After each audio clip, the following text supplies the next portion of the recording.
Шери, мила, всичко наред ли е? Чух какво се е случило. Седях срещу 9-годишната си дъщеря, която беше свита в креслото в нашата малка всекидневна.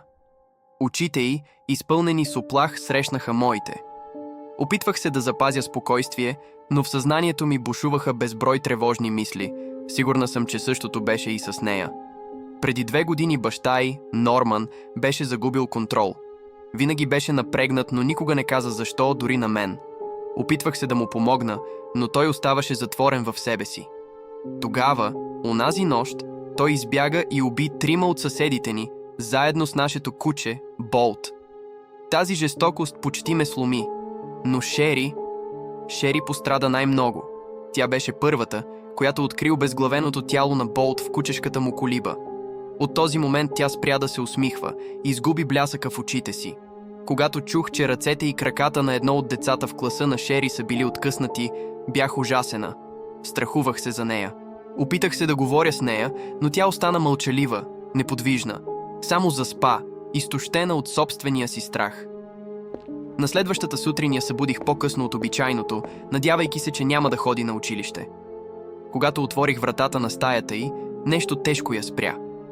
Не влизай, мамо, всичко се нарежда. Какво се нарежда, мила? Добре ли си?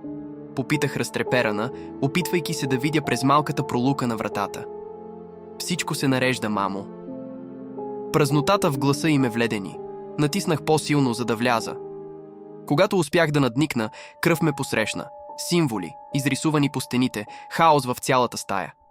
А Шери седеше до леглото си с нещо в ръцете. Шери, какво правиш?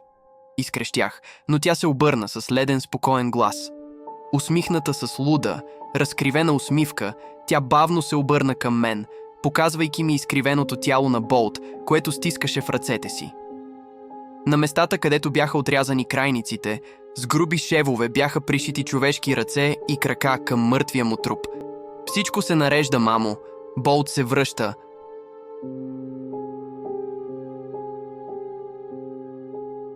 Беше късно през нощта. Карах покрай гробището, когато забелязах момче, което стоеше в проливния дъжд. Искаш ли да те закарам до вкъщи?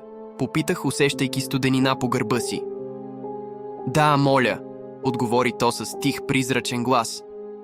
Живея на Фронт Стрит, до училището.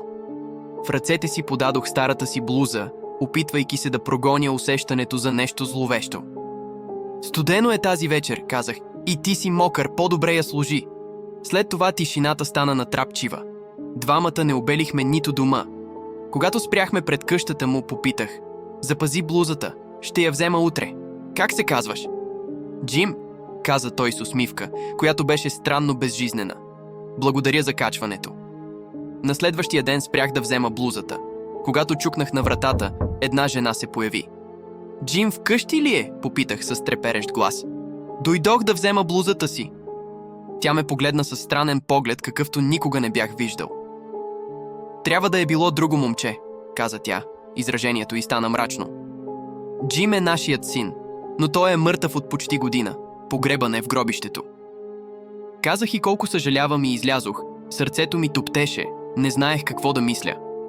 На следващата сутрин отидох до гробището, воден от неутолима жажда за истината. Исках да видя гроба на Джим. Там, върху студената пръст, лежеше и моята блуза.